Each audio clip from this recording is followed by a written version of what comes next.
आज हम बात करेंगे सामाजिक समूह या सोशल ग्रुप्स के बारे में। समाजशास्त्र की यह एक बहुत ही महत्वपूर्ण अवधारणा है जो समाजशास्त्र के प्रारंभिक विद्यार्थियों यानी कि 11वीं-12वीं में भी चलती है, बीए फर्स्ट ईयर के लिए भी चलती है, साथ ही जो एमए प्रीवियस है उन बच्चों के लिए भी चलती है। ये हमारी मूलभूत आधारभूत अवधारणाओं में से हैं, तो समाजशास्त्र के कोई भी विद्यार्थी उन्हें इसके बारे में जानकारी होना आवश्यक है। तो ज़्यादा मैं आपका समय नहीं लूँगा, मैं आप यहाँ से शुरुआत करते हैं सामाजिक समूह के बारे में। जैसा कि आप जानते हैं, समूह का मतलब होता है दो या दो से अधिक कोई भी व्यक्ति या कोई भी संख्याएँ जो भी है, कोई पशु है, जानवर है, कोई भी हो, अगर दो से अधिक है तो उसको हम समूह बोलते हैं। मगर यहाँ शब्द है सामाजिक समूह, यानी सामाजिक समूह का सीधा सीधा मतलब होता है कि दो से अधिक व्यक्ति होने चाहिए जो आपस में अंतःक्रिया करते हैं, वो चीज़ कहलाती है सामाजिक समूह। अब मैं आपको छोटा सा एक उदाहरण के रूप में बताऊंगा कि सामाजिक समूह के अंदर, जैसा कि आप जानते हैं कि मेरा ये शुरू से ही जो है मेरे हर वीडियो में ये कोशिश रहती है कि आप लोगों को जो चीज़ें वो उदाहरण के द्वारा समझाऊं। तो पहले हम उसको पॉइंट वार समझते हैं कि सामाजिक समूह क्या है। तो जैसा कि मैंने अभी बताया, दो या अधिक व्यक्ति होने चाहिए, पहली चीज़ तो ये हो गया।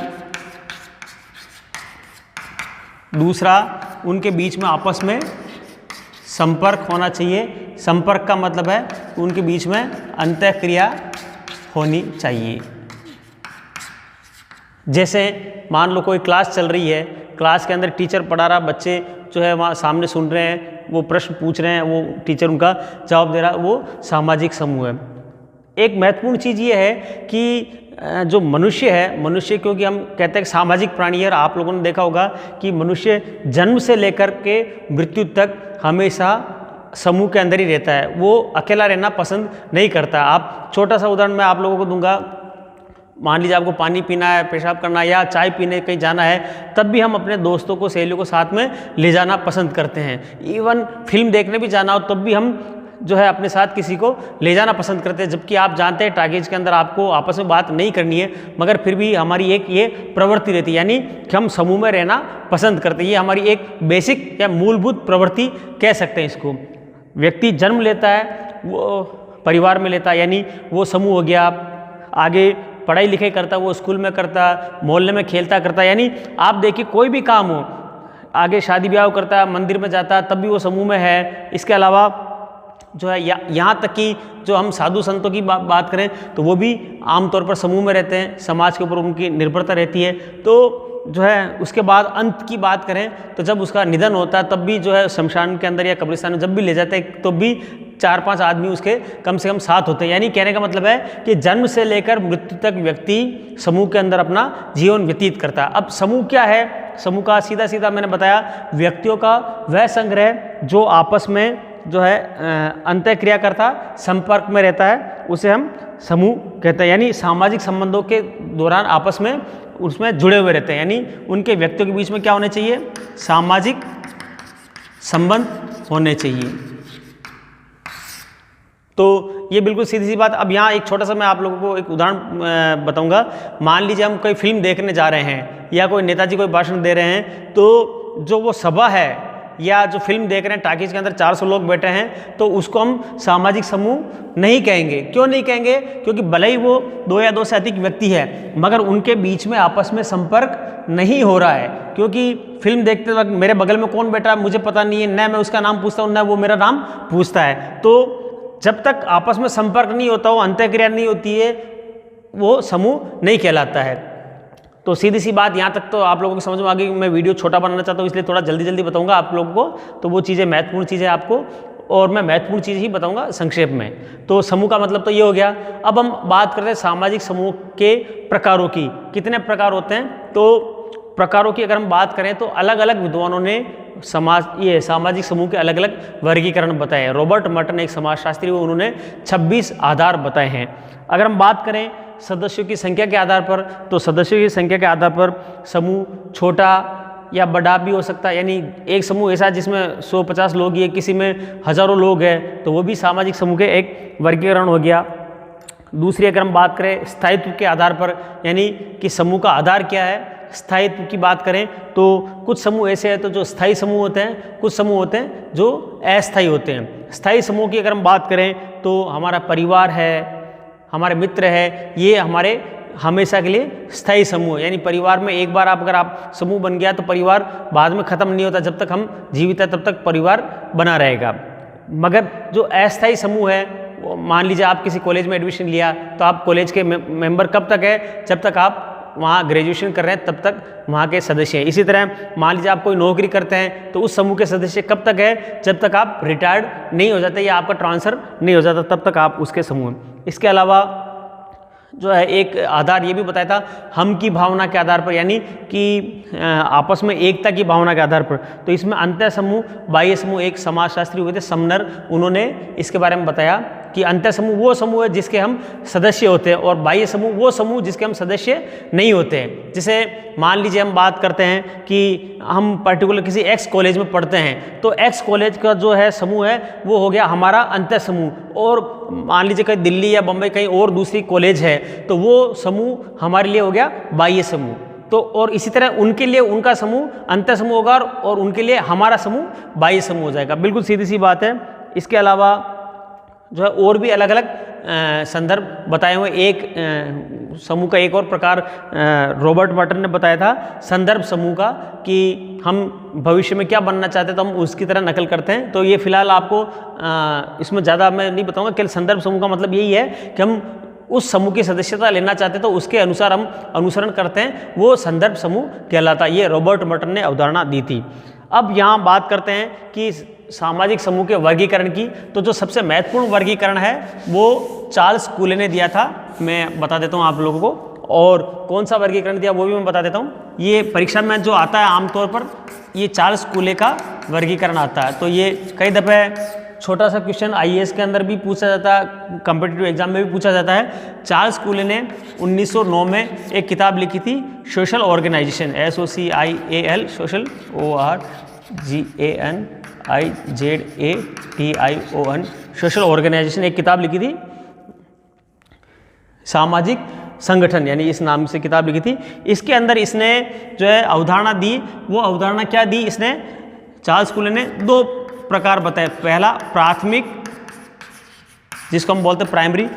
वैसे महत्वपूर्ण चीज़ एक मैं आप लोगों को बताता हूँ कि चार्ल्स कूले ने केवल प्राथमिक समूह की अवधारणा दी, द्वितीयक समूह की अवधारणा चार्ल्स कूले ने नहीं दी। मगर हम क्योंकि चार्ल्स कूले ने प्राथमिक की दी और उसके अलावा जो बाकी के जो समूह है उनको हम सेकेंडरी या द्वितीयक समूह मानते हैं, इसलिए हम उसको जो है इसी का इस चार्ल्स कूले को इसका श्रेय देते हैं। तो पहला हो गया प्राथमिक समूह, दूसरा हो गया द्वितीयक समूह। अब प्राथमिक समूह किसे कहते हैं इसके बारे में चार्ल्स कूले ने बहुत विस्तार से बताया और यही सबसे इम्पोर्टेंट चीज़ जो है वो कही जा सकती है।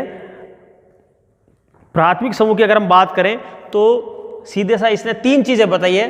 प्राथमिक समूह वह समूह है जिसमें हम आमने सामने के संबंध होते हैं। आमने सामने का मतलब कि हम आपस में जो सदस्य है वो हमारे सामने है। अब ऐसे भी समूह होते हैं जिसमें हम सदस्य हमारे सामने नहीं होते। जैसे आजकल सोशल मीडिया की बात करें तो फेसबुक पर एक हमारा दोस्त कहीं बैठा है, हमने आज तक कभी नहीं मिले, फिर भी हम एक समूह का रूप बना हुआ है, या टेलीफोन पर हमारा संपर्क है, मगर वो प्राथमिक समूह में नहीं आ रहा। प्राथमिक समूह में पहली चीज़ हो गई आमने सामने का संबंध, दूसरा घनिष्ठ संबंध, तीसरा है उनमें हम की भावना पाई जाती है। इसके अलावा और बहुत सारी विशेषताएं, मगर प्राथमिक समूह में उस कूले ने तीन प्रकार के जो है समूह को प्राथमिक समूह में बताया। तो मैं पहले वो बता देता हूँ, उसके बाद मैं आपको ये बताऊंगा कि प्राथमिक समूह की और क्या क्या विशेषताएं हैं। तो प्राथमिक समूह में बिल्कुल साधारण सी चीज़ है। पहली चीज़ उसने बताया परिवार, दूसरा मित्र और तीसरा पड़ोस। तीन चीज़ें जो है प्राथमिक समूह में चार्ल्स कूले ने बताई है। अब आप देखिए ये समूह कौन से हैं, परिवार, मित्र और पड़ोस। इन तीन के अलावा कोई सा भी समूह जो है प्राथमिक में नहीं आता। बाकी जितने भी समूह, चाहे आप किसी पॉलिटिकल पार्टी से जुड़े हो, चाहे किसी धार्मिक संगठन से जुड़े हो, चाहे किसी कॉलेज में हो, चाहे कोई क्लब से जुड़े हो, वो सारे द्वितीयक समूह कहलाते हैं। या आप किसी नौकरी करते हैं वो भी आपके द्वितीयक समूह कहलाते हैं।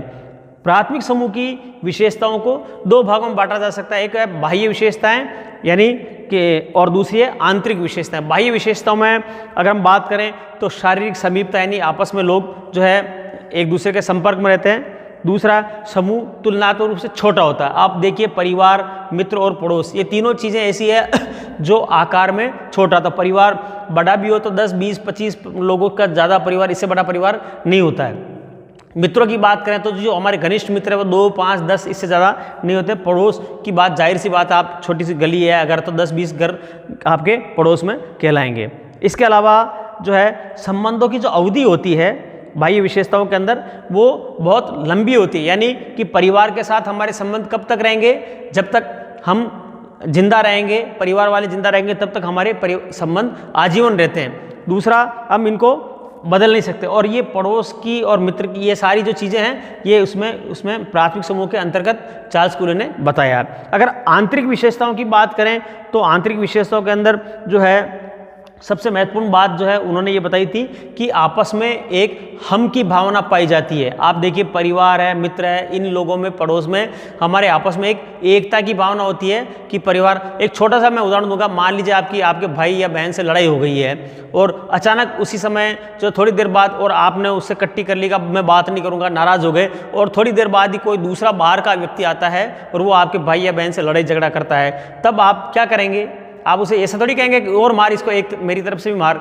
हम जो है अपने भाई या बहन की तरफ से लड़ाई के लिए या उस बचाव में हम जाएंगे। तो ये चीज़ कहलाती है एकता की भावना, हम की भावना। हम जब भी कहीं बात करते तो कहते हमारा परिवार, हमारे मित्र, और उसमें कोई स्वार्थ की भावना नहीं होती। ये सबसे महत्वपूर्ण चीज़ है। परिवार में जब हमारे माता पिता हमें पढ़ाते हैं, भाई बहन, इन सब के बीच में जो हमारा संबंध होता है, या जो मित्र है या पड़ोसी है, पड़ोस की भी बात करें तो आप लोगों ने देखा होगा, खास तौर से अब आजकल बड़े शहरों के अंदर फिर भी पड़ोस को हम इतना महत्व नहीं रहा, मगर गाँवों के अंदर या छोटे कस्बों की अगर बात करें तो आज भी पड़ोस वाले जो हमारे बहुत महत्वपूर्ण काम आते हैं। और एक छोटा सा आप कहावत भी सुनी होगी आप लोगों ने कि रिश्तेदारों से पहले भी हमारे पड़ोसी काम आते हैं। और आज भी आप लोगों ने देखा होगा कि छोटी मोटी शादी ब्याह हो, चाहे मौत मरकत हो, हर एक में सबसे पहले पड़ोसी आता। आपका रिश्तेदार मान लो बाहर रहता तब भी पहले पड़ोसी ही सबसे पहले आएगा। इसके अलावा बहुत सारी चीज़ें हैं जो हम, क्योंकि पड़ोस स्थायी होता है तो छोटी मोटी लड़ाई झगड़ों के अलावा छोटी मोटी लड़ाई झगड़े परिवार मित्रों सब में चलता है, मगर कुल मिला के इनके बीच का जो एक बंधन होता है वो अटूट होता है, सुदृढ़ होता है। और दूसरा, उनमें जो है किसी प्रकार का कोई स्वार्थ नहीं होता है। तो ये जो चीज़ कहलाती है हम की भावना। और दूसरा, इनके जो संबंध होते हैं वो व्यक्तिगत होता है, इसमें प्रतिस्थापन नहीं हो सकता। यानी कि अगर मान लीजिए कोई परिवार है, मान लो कोई पिता और पुत्र है, तो पिता की जगह कोई और नहीं ले सकता, पुत्र की जगह कोई और नहीं ले सकता। मगर बाकी चीज़ों में, जैसे मान लीजिए क्लास टीचर है, आपको मान लो मेरा वीडियो पसंद नहीं आ रहा था, आप मेरी जगह किसी और का वीडियो देख सकते हैं। दूसरा, कोई कॉलेज अगर आपको पसंद नहीं आ रहा तो दूसरे कॉलेज में जा सकते हैं। मान लो नौकरी पसंद नहीं आ रही तो आप दूसरी नौकरी कर सकते हैं। मगर जो प्राथमिक है, परिवार है, एक बार जिस परिवार की आपकी मेंबरशिप मिल गई, उस परिवार को आप छोड़ नहीं सकते, उसके सदस्यों को आप एक्सचेंज ऑफर के अंदर ये शामिल नहीं होते हैं। इसी तरह मित्र है, पड़ोसी, ये सारी चीज़ें बदलती नहीं है। यहाँ मित्र का मतलब जो है घनिष्ठ मित्रों से हैं। यहाँ पर मित्र, अब कई लोग कहते हैं कि फेसबुक के मित्रों की बात यहाँ पर नहीं हो रही है। तो ये 3 चीज़ हो गई। इसके अलावा जो संबंध जो है ऑटोमेटिक बनते हैं, स्वतः बनते हैं। यानी परिवार का संबंध बाई बर्थ मिला, मित्र में हमारा ऑटोमेटिक हमारी किसी के साथ जो है हमारी ट्यूनिंग हुई, हमारे विचार मिले और वो मित्र बन गए। पड़ोस, हमारे मकान के बगल में जिसने भी मकान बनाया, यानी ऑटोमेटिक वो हमारा पड़ोसी हो गया। उसके लिए हमें कोई एप्लीकेशन देने की जरूरत नहीं रहती। इसके अलावा अगर हम बात करें कि प्राथमिक समूह संबंध जो है उसमें अपने आप में संपूर्ण होते हैं, यानी वो किसी एक पहलू से जुड़े हुए नहीं रहते हैं। यानी कि अगर परिवार की बात करें तो माता पिता हमारे स्वास्थ्य के बारे में भी जानकारी रखते हैं, हमारी पढ़ाई लिखाई के बारे में भी जानकारी रखते हैं, हमारी क्या रुचियां हैं, क्या रुचि है, हर चीज़ के बारे में, हमारे कौन कौन दोस्त है, क्या है, हर चीज़ के बारे में वो जानकारी रखते हैं। और संबंध हर पूरे व्यापक रूप से होते हैं। जबकि अगर द्वितीयक ग्रुप की बात करें, जैसे मान लो सेकेंडरी ग्रुप की बात करें, तो सेकेंडरी ग्रुप के अंदर क्या होता है कि जो संबंध होते हैं वो पर्टिकुलर किसी एक विशेष पक्ष से जुड़े हुए रहते हैं। जैसे मान लीजिए आप बीमार हुए तो आप किसी डॉक्टर के पास गए, तो डॉक्टर के पास गए तो वो क्या हो गया, वो द्वितीयक समूह हो गया। डॉक्टर आपसे क्या जानकारी लेगा, आपसे आपकी बीमारी के बारे में पूछेगा। वो ये नहीं पूछेगा कि आपकी हॉबी क्या है या आपने अभी पिछले सप्ताह कौन सी फिल्म देखी, डॉक्टर का उससे कोई लेना देना नहीं। दूसरा, आप जब ठीक हो जाते हैं तब आपका भी डॉक्टर से कोई लेना देना नहीं रहता। ऐसा नहीं कि अस्पताल रास्ते में आ रहा तो कहा बार डॉक्टर साहब से आए हेलो करते चले, ऐसा नहीं होता। मगर परिवार, मित्र, पड़ोस में ऐसा नहीं है, उसमें संबंध हर पहलू से जुड़े हुए रहते हैं। हमारे आर्थिक पहलू हो, सामाजिक, राजनीतिक, जितने भी पहलू उनसे हमारे जुड़े हुए रहते हैं। तो मेरे ख्याल से आप लोगों को पूरी अच्छी तरह समझ में आ गया प्राथमिक समूह के बारे में कि वे समूह जो घनिष्ठ संबंध होते हैं, आजीवन होते हैं, लंबी दीर्घ अवधि तक होते हैं, जिसमें कोई स्वार्थ नहीं होता, जिसमें कोई एक्सचेंज ऑफर भी नहीं होता, वो और अपने आप में संपूर्ण संबंध होते हैं और संबंध अपने आप में साध्य होते हैं। अब जैसे माता पिता जो हमारा जो संबंध है वो कोई स्वार्थ में नहीं है और वो अपने आप में एक साध्य, यानी लक्ष्य क्या है, लक्ष्य और साधन और साध्य में दोनों अपने आप में साध्य माने जाते हैं, ये जो हमारे संबंध है। अब एक चीज़ है, इनके अलावा जितने भी समूह है, चाहे वो शिक्षा से जुड़ा हुआ हो, चाहे राजनीति से जुड़ा हो, आप मान लीजिए किसी पार्टी से जुड़े हो, किसी धार्मिक संगठन से जुड़े हुए हो, किसी खेल गतिविधि से जुड़े हो, किसी भी रूप में जुड़े हो, आप किसी क्लब के मेंबर हो, मान लीजिए आप दीपावली आप रामलीला करा रहे हो या कुछ काम करा रहे हो, चंदा इकट्ठा करो किसी चीज़ के बारे में, तो वो सारे सेकेंडरी या द्वितीयक ग्रुप कहलाते हैं।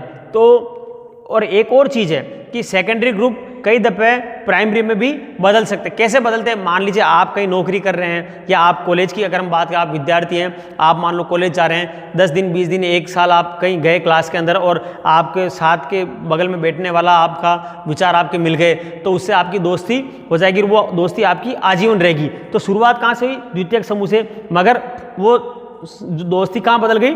प्राथमिक समूह में बदल गई। तो ये जो है द्वितीयक से प्राथमिक में बदल सकते हैं। तो ये दो हो गए।